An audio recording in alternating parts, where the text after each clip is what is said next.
I'm delighted to interview Dr. David Manock, the founder and president of Salem Integrative Counseling Institute, located right here in Salem in Pringle Plaza. David holds a Doctor of Philosophy in Marriage and Family Therapy from the School of Psychology at Fuller Theological Seminary. The subject of his dissertation was investigating the relationship between adult attachment style and the image of God. He holds 2 master's degrees, a master's in science in marriage and family therapy, and a master's of divinity. David has pastored a number of churches, including small churches, ethnic congregations, and larger congregations such as Hollywood Presbyterian.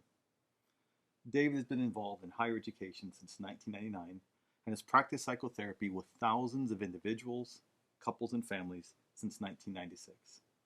He has extensive experience working with individuals who struggle with anxiety, depression, and PTSD, as well as working with couples to either enhance their relationship or work through healing necessitated by addiction or an affair.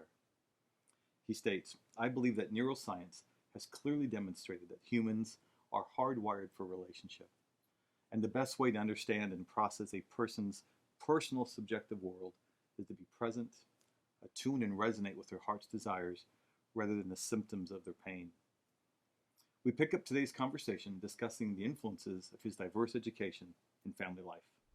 So, David, welcome to the show today. Thanks. Yeah. I know one of the things that we've talked about in the past is your very unique kind of educational background. Right. Right, where you've had kind of a very liberal theological training that I think was good for you from a research perspective. Right. But how you've blended that and merged that in kind of an evangelical community setting we're in right now. Sure. How would you describe that process for you, and what was that for you?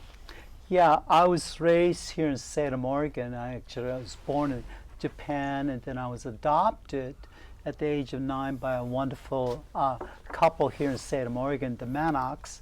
And I was raised at the First Presbyterian Church, which is not just a matter of blocks from here, high steeple, high liturgy church, and it was liberal Christianity. So there wasn't the emphasis on piety or behavior. So the Christian faith wasn't translated to me in terms of what things you could do or not do, which I'm really grateful. And so sometimes jokingly I say I'm pietistically challenged. I don't know that you can't drink or smoke or chase girls, right? I mean, I think those are all fun things. Sorry for the sexist comment these days, but I was taught by my liberal Presbyterian parents to really think through things, which I think was a godsend for me. And so after undergraduate school, I decided to go to seminary to study theology, maybe focus on philosophical theology and teach that. And so I had a number of choices, Presbyterian seminary choices. I could go to Princeton, back east, but I didn't want to go all the way back east.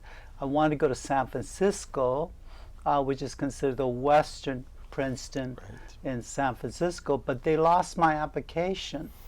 And so I ended up going to Chicago, McCormick Theological Seminary, a Presbyterian school, and I went there. And then second year I went to Western Evangelical Seminary because I wanted to get a holiness conservative exposure, and that was really good exposure. And that was just on your own volition? Yeah, I just wanted to, I knew that I was being trained, I was being exposed to liberal theology, and so I wanted to hear conservative theology. And then because I was going to be going to the Presbyterian pastorate, I had to transfer to San Francisco Theological Seminary to graduate from a Presbyterian school. And my last year before graduation, I applied for a doctorate program, and the committee said, well, you have the grades, we think you could do it, but we want you actually to go out in the field and be a pastor for a couple years and come back and do a doctoral program. And it was really providential, because I didn't want to be a pastor. I wasn't thinking pastoral ministry. I was thinking more academically. Teaching. teaching and so forth. But once I went out in pastoral ministry, and I took a small country church, Brownsville United Presbyterian Church, which is like the third oldest congregation in Oregon, pioneer congregation dating back to 1847. I forgot about that. That's a very old congregation. And there was just a simple country church, and I learned to be a pastor, but I was absolutely clueless because I walked out of seminary. I could do exegetical work, meaning I knew how to interpret the sacred text. Right. And so I literally sat around one whole month in my church office waiting for people to show up. Well, these blue-collar people, I mean, they have busy lives.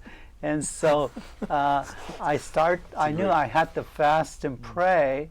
So I fasted and prayed, and what God prompted me to do was to knock on every door in the city. And I was so nervous. I did not want to do this. But you're not really, I mean, I know we talk about whether introvert or extrovert's real, but you wouldn't really be characterized as an extrovert, right? No. So here are you, who would prefer to avoid people. Yeah. You knocked on every door in the city of Brownsville? Yeah. Parishioner or not? Yeah, sarcastically I say, I love the church. I just can't stand the people, right? I love theology, but anyway, so, and I was really happy when nobody showed up at the door. That's great. I've had those moments too, like, please don't answer. Yeah. It's really sad when you That's pray, great. Lord, don't let anybody open the door. Anyway, but through that, I met some countercultural kids who were flooding into Oregon in the early 70s. Oh, sure. And I invited them to church. They came to church and they heard the gospel. They began to respond to the gospel, and the church filled up, and they became deacons and elders, leaders. That's great. Yeah, it was great. So we had from 1975 to 84, for 9 years, we had a wonderful spiritual awakening in that community. And so I'm growing as a shepherd.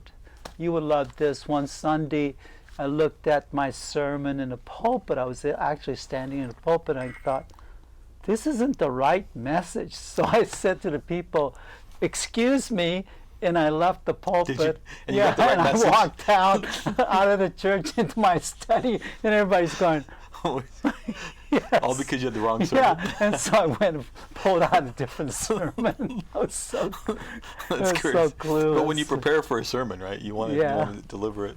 So, and so I didn't think about going back and doing a doctorate degree until 91, when Altadena Presbyterian Church asked me. That's in Pasadena. Altadena is to Pasadena like Kaiser is to Salem. It's a suburb. And they asked me to be the senior pastor of Altadena Presbyterian Church, which happened to be 70% Japanese Americans. So it was like walking back into my home culture, because since my mom's Japanese, my dad's Scandinavian, I'm Eurasian. I was born right after the war in Japan, lived there for the first 9 years, my formative years. I had forgotten the language, but boy, my Japanese radar kicked in. Like, I know these feelings, these thoughts, because culture is so primary in a person. It's organic, it's just natural. So, but my wife came to me when we were in Altadena and says, David, you always wanted to do a Ph.D. Fuller Theological Seminary. Why didn't you go there and do that? And my response to her was, gee whiz, I'm full-time senior pastor. We got 2 small kids. Right. My hands are full. Why do I want to do that? And she turned to me and said, listen, David, Whenever my wife love says, this. "Listen, David," I go, "Yes, danger, danger, David, listen, or you're gonna get love this. skinned alive," right? Right. So I really listened to her, and she said, And she's Italian, very animated. she's Italian. So she says, "Listen," right? Right. And when she says, "Listen," I better listen, right? Or duck, right? Anyway, so she said, "If you do a PhD, I will exempt you from all housework until you get your degree." And I said, "It's a 7-year degree, for goodness sake. Fuller's trying to crank out international scholars, so they pile it on." So my PhD was 5 years of classroom work, 4 terms: Okay, right. fall, winter, a spring, summer, all year round for 5 straight years, I didn't full realize that. load, and then 2 years of solid research and defending my dissertation, because they're trying to crank out international scholars. And so so she said, "Okay, I will exempt you." So I says, "Okay." So I applied to Fuller, and since I was a pastor, I'm thinking, well, do I get a PhD in theology? But I knew I was language challenged, and I could probably not slug through Hebrew, Greek, and all the Semitic languages. So I crossed out theology, and I didn't want to be a missionary, so I crossed out the School of World Missions. There are 3 schools: theology, trained pastors and theologians; School of World Missions, back then trained missionaries; and School of Psychology. So I thought, I should do psychology. In psychology, they had 2 departments. One, clinical psychology, and I didn't want to sit there doing all kinds of battery of tests, and then marriage and family therapy and family systems. So I thought, well, if I continue pastoral work, and if I want to add teaching, understanding family systems, relational systems, or systemic psychology, or science of relationship, that makes sense. So I applied to a PhD in marriage and family systems. And after a year of that program, Fuller came to me and said, "We're no longer going to offer you your degree." I said, "What does that mean?" "You will have to shift to marriage and family therapy." And I said, "I don't want to be a clinician. I don't want to be a therapist. I don't even like people. Why do I want to work with them?" Right? So another providential move, though, right? Yeah, I want to understand people. I just want to work with them, right? Right. Yeah. It was providential, and so I said, "Okay." And so I said, "What does that mean? What does that entail?" They said, "You will have to go to school 1 more year, and you have to become a clinician." What does that mean? "You will have to be trained as a therapist." And I says, "Okay, plus you will have to go and do 1 whole year of individual psychotherapy." I said, "I have to do psychotherapy myself?" As the patient? As a patient, as a client. So let me get this straight, though. They were actually teaching psychotherapy, the psychotherapeutic modality? Yeah. So they weren't doing what's commonly called cognitive behavioral therapy. They were intentionally teaching and having you do psychotherapy. Yes, cognitive behavioral therapy was more the clinical psychology, one-person psychology side. And they offered a PhD in clinical psychology and a doctor clinical PsyD, what they call doctor PsyD. Then the marriage and family side of the School of Psychology is a science of relationship, which is seeing the person in the context of relationship versus an individual. Okay, so they said, "Well, you're going to have to get your own therapy because we want you to be a client as an individual." So I solicited a wonderful Jewish psychotherapist lady, and she was marvelous. And then they said, "You have to also go do couples therapy." And I knew I was going to be in trouble. So I went to my wife and said, they won't give me a degree unless We do. we do couples therapy. And she says, why do I want to do that? I don't believe in therapy. And I said, I know. So I begged her, please. You get your Ph.D. in therapy. He doesn't believe in therapy. That's so great. And so I hired a very cheap couples therapist, and she was so poor. I was dropping hints on how to do therapy. You were trying to help her, but that's all I could afford, right? And then my wife, on the way home from the therapy sessions, she would say, "Why did you say that? You didn't have to tell her that." And I said, "This is therapy." And she said, "I don't care. You don't have to share those things." I go, what can you do? That's so great. So at the end of the year, she says, "Therapy is bogus." That's great. Right. That was her conclusion. So go. I take it she never come to see you as a therapist. No. No. No. So good. My family routinely says, "Don't psychoanalyze us." Yeah. You don't even try, do you? Yeah. But I read the sacred text that says a prophet has no honor. In his own home, right? Exactly. Well, isn't it good when the Bible comforts you? Prophet has no honor. Psychotherapist has no honor in his own home. I could just see that conversation with the kids.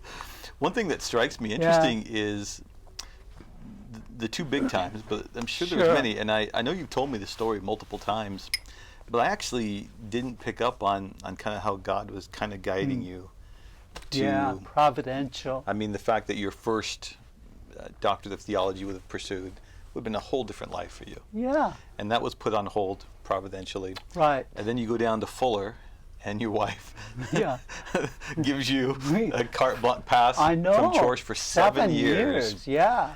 But after the first year... she's made up for it. Yeah, she's made up for it, right. Well, and after year one, the program changes. Yeah.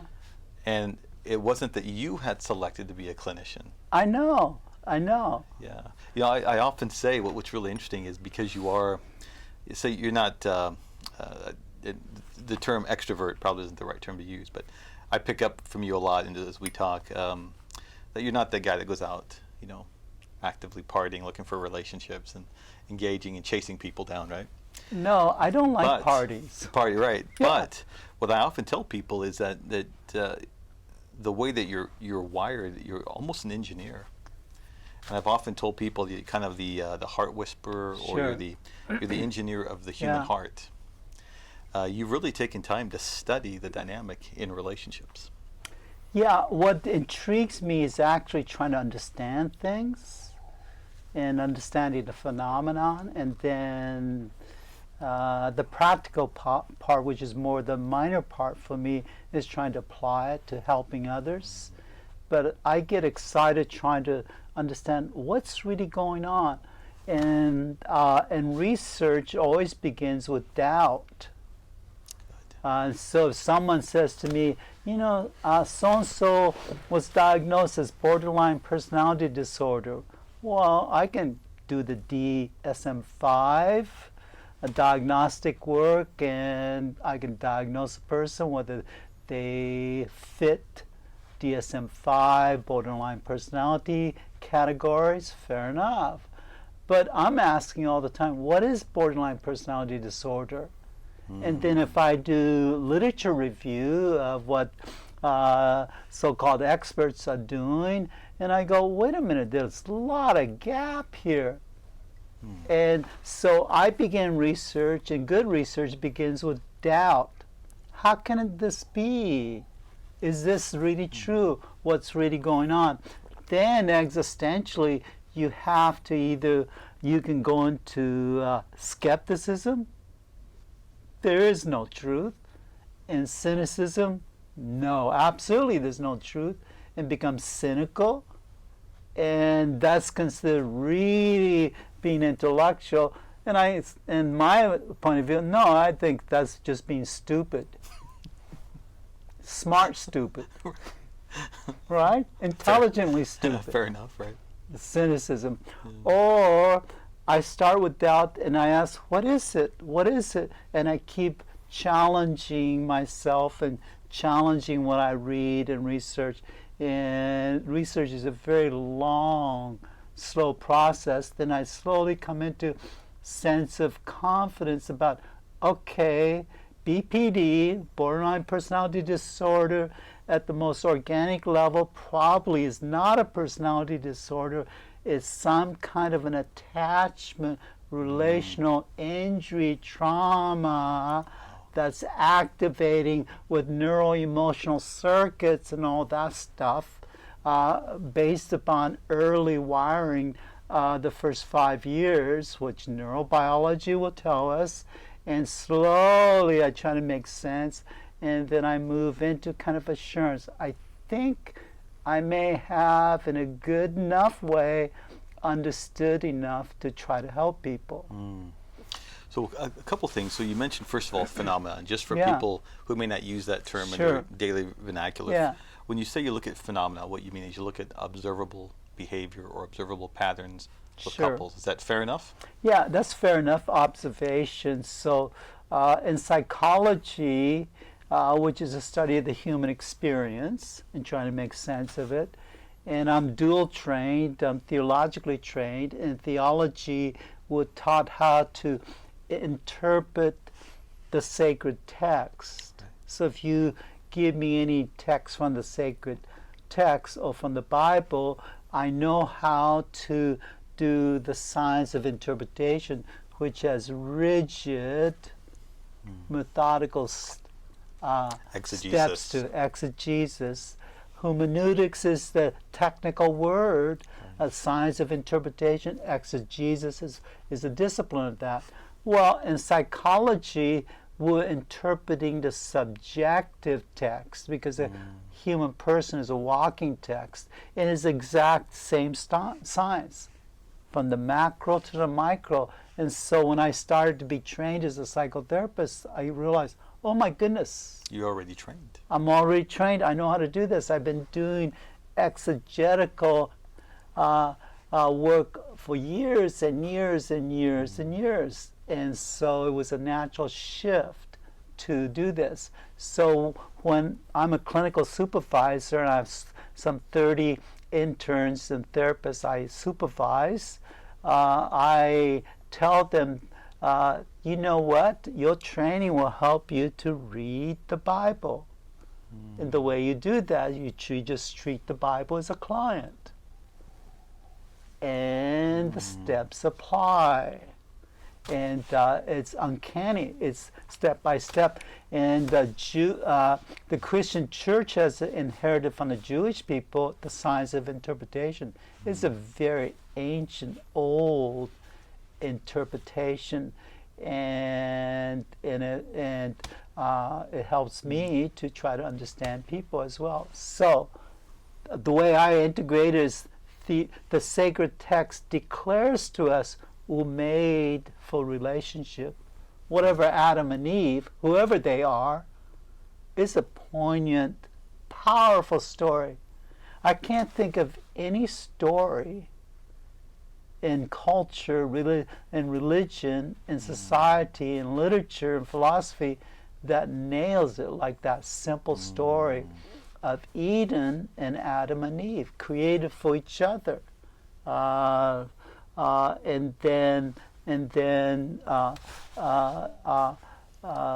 so the sacred text declares we're created for relationships. Psychology, we can experimentally, through the scientific method, discern the nature of relationship in a human.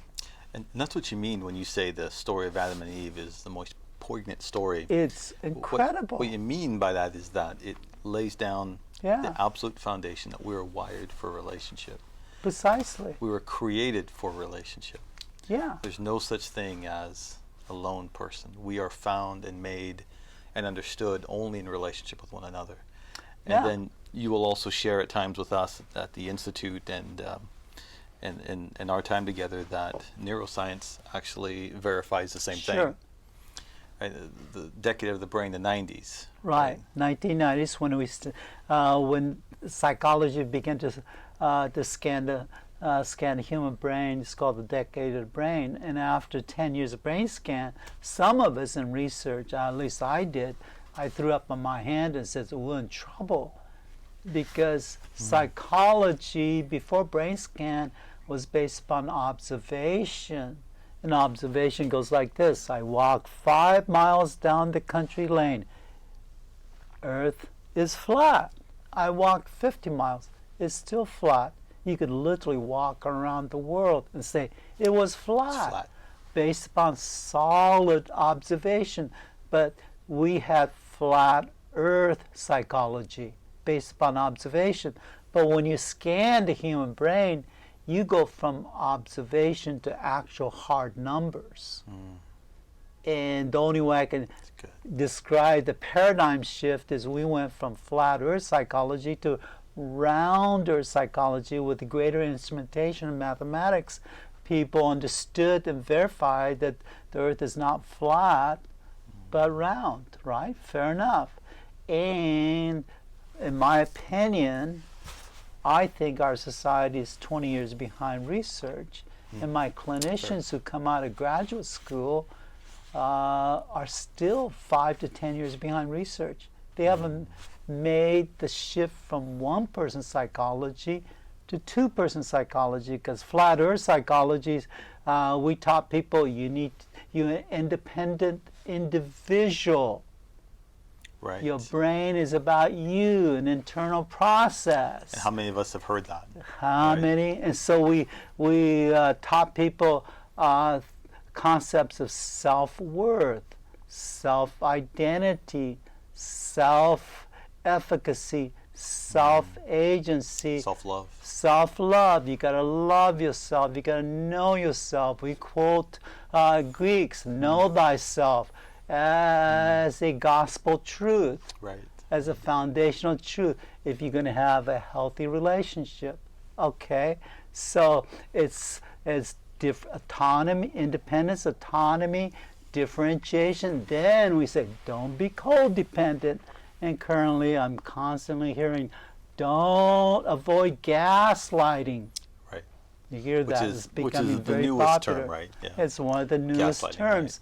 Right. It's based upon differentiation, which is based upon independence. You are an individual. When we scanned the human brain, we found out the brain is a social brain. Yeah. And we thought it was an internal process going outward. No, we got the movement backwards. It's a social brain that's going out the relationship, internalizing it. Then when it goes out the relationship, it's carrying memory chips. So when you move towards someone, you're moving towards them from past unconscious organization and experiences, all coded with narratives and emotions. Welcome to two-person psychology. Okay. That's a very significant shift. It's a significant shift, but it's in Genesis 2. Yeah. Right? So what does the sacred text say? At the end of chapter 1, after the creation story, which is another poignant story. And I think the creation story gets lost in trying to understand the physics of it, the politics of it, and so forth. And I go, wait a minute. There's a lot of rich. There's nothing like this. Right. It's poignant. It's powerful. It's organizing. There's a coherency to it that helps us to organize our interaction with the reality itself, right? That in reality, we have to face what the Big Bang tells us: time, space, matter, and energy.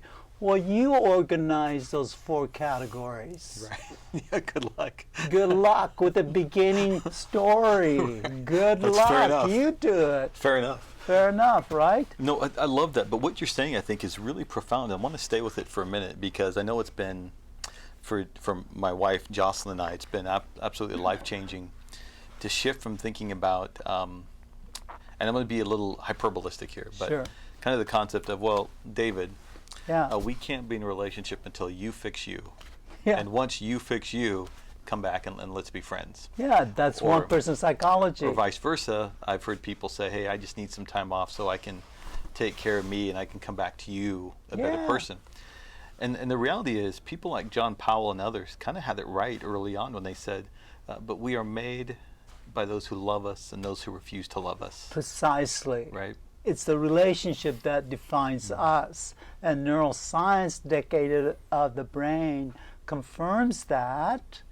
But early psychological theory, attachment theory, that John Bowlby, the founder of, and the initial experiment done by Mary Main and Mary Ainsworth, confirms what Bowlby was saying.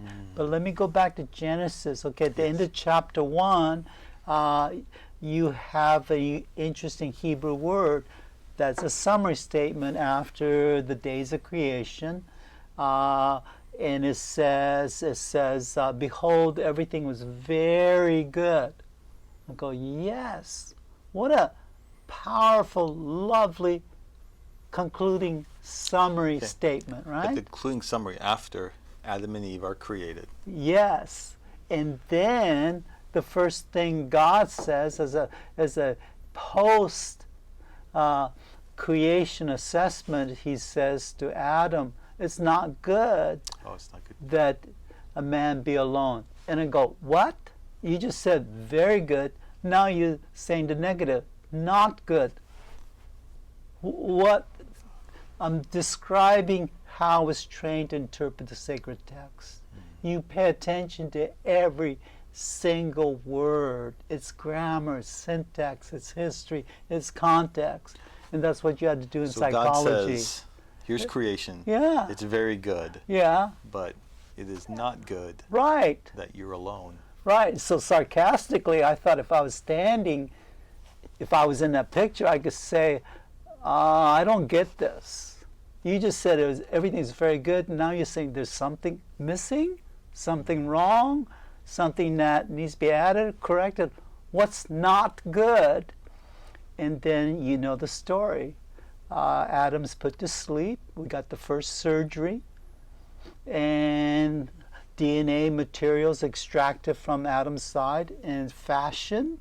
It's a different Hebrew word than created, made. And Eve is presented. And what's Adam's first response to Eve?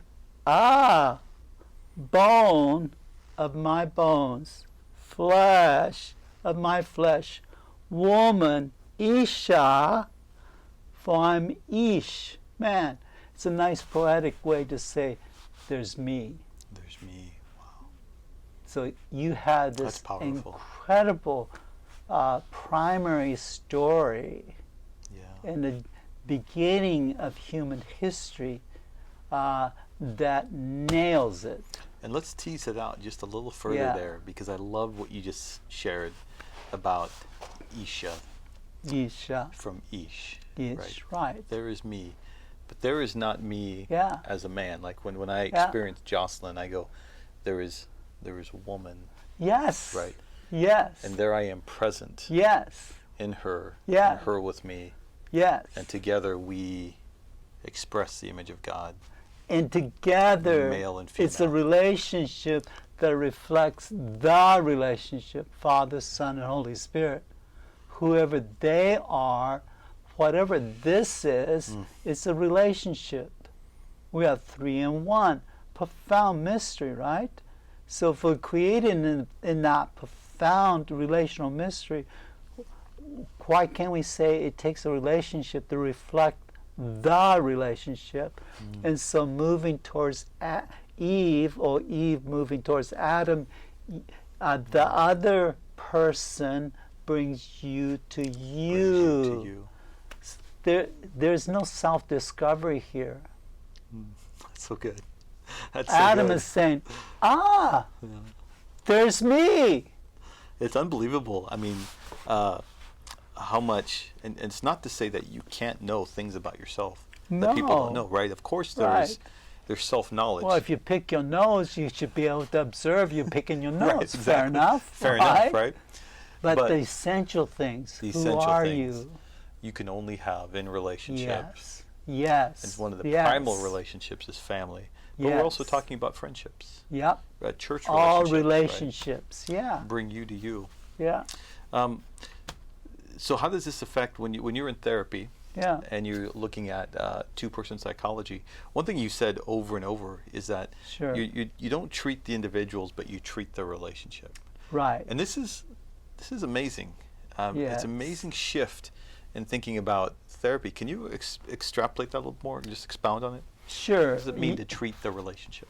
Well, in couples therapy, my client is not the spouse or the partner or husband and wife or Adam and Eve. Right.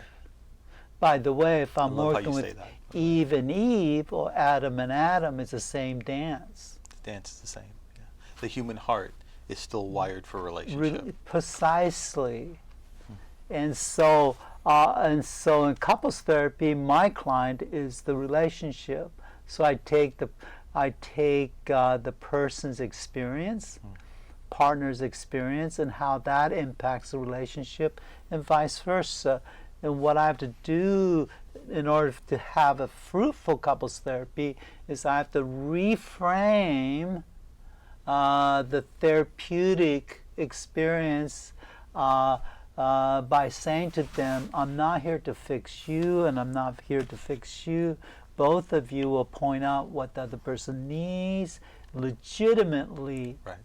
But in so pointing out, and with that view in mind, without intention, you slid into one person's psychology, and one here you and one will here. End up isolated. Right. So in order to bring that home, I say couples therapy is like doubles tennis. I have to get both of you on one side of the net, coordinating your side of the net, and put your stresses, parenting, finance, addiction, recovery from an affair, or health crisis on the other side. That's good. And coordinate your side, and you have a chance to beat this. Versus if you're playing singles tennis. Right. And you're batting back and forth all these issues. That's a great picture. Okay, so that's the reframe. Now, when I do individual therapy, I still have the relationship as a context of the person. And what you mean by that is a relationship between you, the therapist, and the client. That as well as the client's relationship. Oh, the client's relationships with others. Okay. That's in the room, as well as the client and I become the couple. So, fifth generation psychoanalysis, that means 5 generations from classic Freudian psychoanalysis, is called intersubjectivity psychoanalysis. And the phrase describes it really well. Intersubjectivity. It's not intrasubjectivity. It's intersubjectivity. It's intersubjectivity. You have a subject, a person. You have a subject, a person. You have a client. You have a therapist. You got 2 people in a dance. And I'm thinking theologically, and says, yeah, we got an Adam and Eve dance going on. I love how you can bring that back to primal stories like that. Yeah, primal story is so basic. Yeah. It's like you can't do calculus unless you learn math and algebra. Oh, good. Yeah, I love that analogy. And trying to help people is a calculus problem. The complexity is a subjectivity, but you always have to keep your basic math clearly in place. Okay, so couples therapy, and so I'm trying to understand what a person's experience is, and we know from neuroscience, particularly neurobiology of the science of relationship. We know that human is wired for relationship early in childhood, and that neural emotional wiring This room's wired for electricity Light and for sound, right? sound, Look right. at all these lights. Some electrician really did this room. Right. Okay. Problem is, I don't think this room could be a kitchen because I don't see a 220 outlet. There may be. I don't know the. But if we wanted to make this into a kitchen, we will have to bring in another line. Okay. So how do we know that the room is wired? It's because of light and because of the heat and because of the cameras that are on. There's a computer or some motherboard, soundboard over there, all Correct, yeah. driven by electricity, right? Yes. Your mother and father, and primarily your mother, was the first electrician in your life, and she wires a person in for a relationship in the first 5 years of life. That's good, David. And Great how do we analogy. know the first electrician? Emotions are the manifestations and signs and indicators of the neural-emotional wiring, just like the light and so forth says this room is wired in. And when you say emotions, just for clarification, you Yeah. often talk about cognition, feelings, and emotion. I wonder if you could elaborate on that a little bit Sure. to give the folks who'll be watching this just a sense of what you mean by the emotions. Sure. Yeah, in psychology, if I ask a graduate student from a graduate degree and clinical and counseling psychology from any of our universities nearby, and I've taught at quite a few of them, I ask them a basic question. These people have their master's degree. They're paid enormous high tuition to be well trained, finely trained. And I just ask them a basic question. I say, okay, tell me the difference, differentiate for me emotions, feelings, affect, okay, and mood. And they're stumped. Oh. And I can ask their professors the same questions, and by and large, they're stumped. It took me years to figure out emotion, feelings, affect, and mood. Emotions, according to neurobiology, science of relationship, are actual energy transference. What are some words you'd put with that? Things like joy. Joy would be an emotion that can manifest into a feeling, and when that feeling is individually, subjectively experienced, it is shared interpersonally. It goes from emotion to feeling to shared feeling, which is called affect. And it also creates the emotion and the feeling and affect, and a repeated recurring pattern creates a pervasive mood. That's good. Kind of like a background mood. Yeah, it's like some people, have you ever noticed some people you get around and you go, I feel depressed. A little melancholy. Melancholy. Right? A little background mood. This is guy's a sad sack, we say. That'd be an Pervasive example mood. of pervasive mood. Yeah. Now, is it possible for someone to have a background mood of like melancholy, Yeah. but still experience joy? Yeah, yeah, yeah. And especially if we can get them engaged relationally. If we'll wire for relationship, This is the we key. are activated by relationship. Well, come on, I've been married 44 years, and my wife will sometimes go up to Seattle, Washington, see her dear sister that she really loves. They have a great time. I actually like her when she's gone the first night. because I get the whole house to myself, and it's quiet. Is this thing being recorded? Maybe I shouldn't say anything. I'm going to clip this section so I have the brand. I usually don't clean up the dishes, do anything until the day she returns, right? Then I go through the house really and quick. clean everything up. Actually, you hire somebody, don't you? Well, I should think about that. But I like the first night. Second night, I realized I don't sleep as well by myself. I've been wired in. My system is unconsciously processing the presence of the other person. Welcome to my unconscious system. Oh, yeah.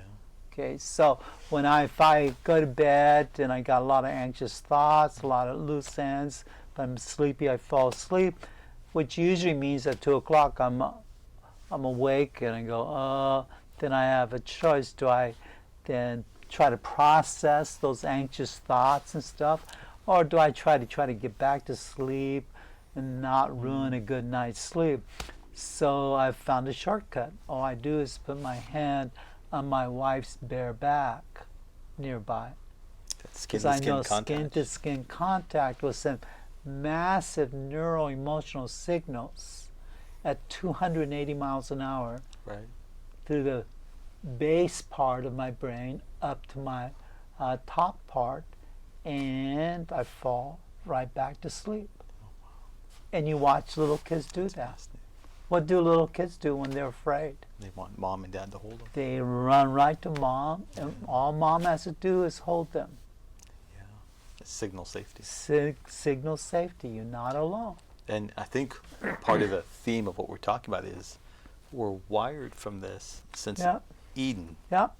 We come out of Eden with this engineering, right?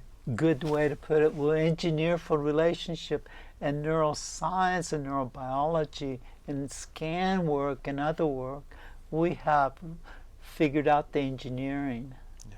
We can describe the structure, dynamic, and some of the initial chemistry involved in the relational interaction.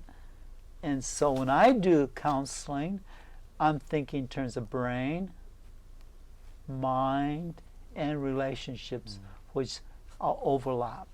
Brain, mind, and relationship. And this is going to be something we do on another talk, because this is actually something that's really important to tease out.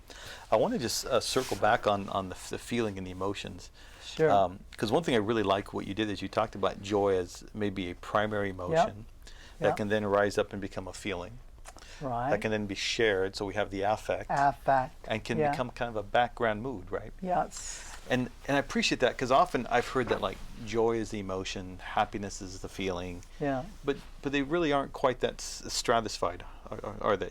If you want a stratification, there is a researcher and a clinician that, in my opinion, has stratified it in the best way. Her name is Dr. Sue Johnson at Ottawa, Canada. In 1999, 4 of us Ph.D. students at Fuller, we discovered her online, and so we contacted her, and she invited us to come up and train with her. So we did, and it was seminal. It was just a real benchmark in the way I understood. And she's developed what's called emotionally focused couples therapy, EFT. That doesn't mean it's touchy-feely therapy. It's focusing on emotions, and she differentiates between reactionary emotions, which she calls secondary emotions, and primary emotions, which and what is the difference? What's an example? Secondary emotions like jealousy, anger, rage, bitterness, resentment, irritation. Note the reactive quality. It's a reaction to something, someone, okay? Underneath that are attachment relational needs. And when those attachment relational needs are met, that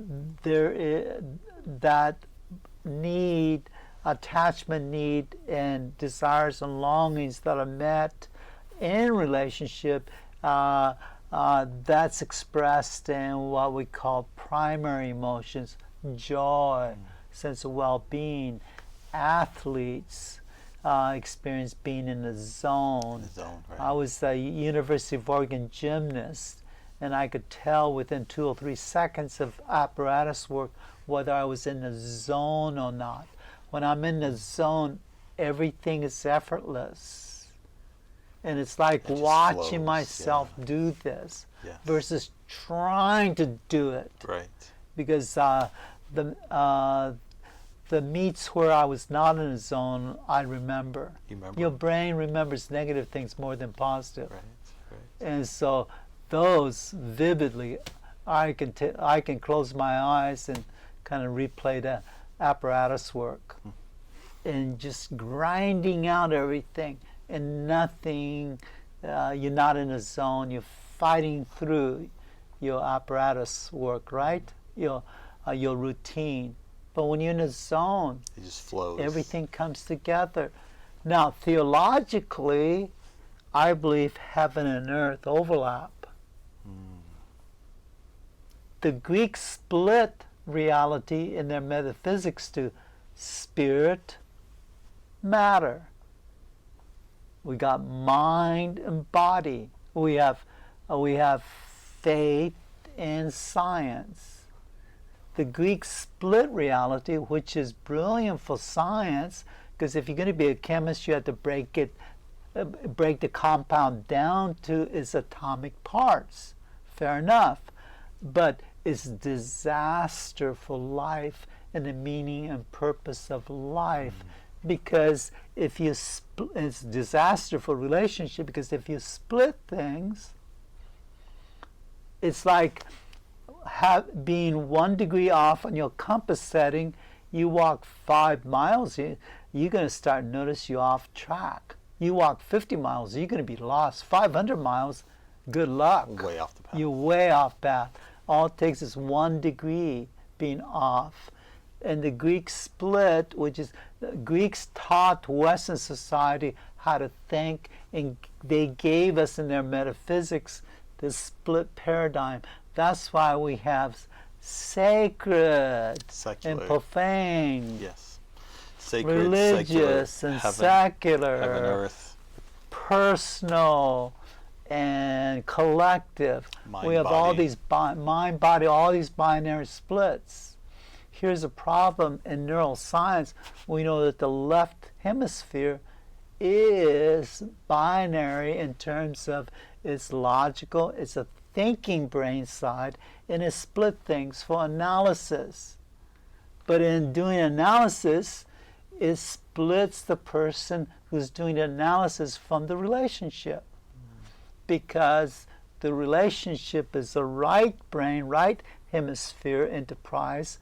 So you got a thinking analytical brain, and you have emotional relational brain. So Jesus in Book of Revelation, again, since I'm theologically trained as well as psychologically, Jesus says, "Behold, I stand at the door and knock." Knocking analysis, frequency, loudness, past knocking, anticipating future knockings. Does the knocking correlate the time of the day? We can do all kinds of extensive microanalysis and create a stat model for it. All good stuff, right? But he says, "Behold, I stand at the door and knock. If anyone hears my voice." Wow. You have to go through the analysis and recognize, Jesus, person, Relationship. versus, what is that knocking? Strange knocking. Because we're engineered by God for relationship, and we're given both the analytical side and the relational side. The trick isn't, do you just end up being a relational person? No, you need to be analytical. Both. The trick is to go back and forth. It's flexibility to go from analysis to relationship, from relationship to analysis. And all people with psychological problems are rigid. Really? They don't shift hemispheres very easily. Well, rigid or sometimes chaotic on the other side? Both. Both. It's rigidly chaos. Okay, rigid chaos. Yeah, Good. yeah. So back to EFT, Dr. Sue Johnson. Secondary emotions are reactionary.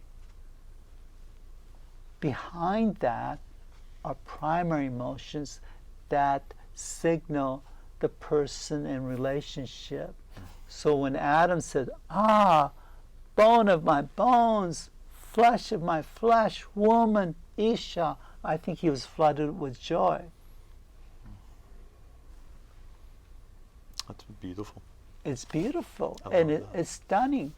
And contrary to many people's belief that somehow science has invalidated the scriptures, actually the reverse is true.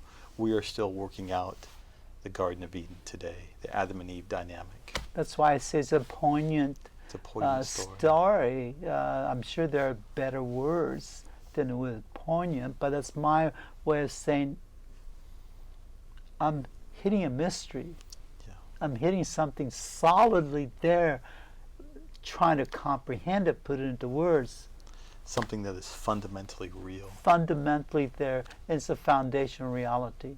We are creative for relationship. Yeah, I have pastor friends who are not trained in science, science of relationship, that's my training, and they think psychology is antithetical to scripture. They just don't know science. And I also know a lot of therapists and psychotherapists and psychologists who think scripture is antithetical to psychology. They actually think pastors and theologians are somewhat Neanderthal intellectually. Well, and I go, well, it's a valid point sometimes, right? Well, in both groups there are some Neanderthals, right? Yeah. Fair enough. Yeah, fair enough, right? Yes. Though, sorry, here's the researcher in me.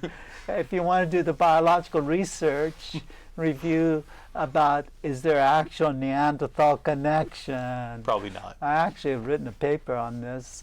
It goes back to the biology.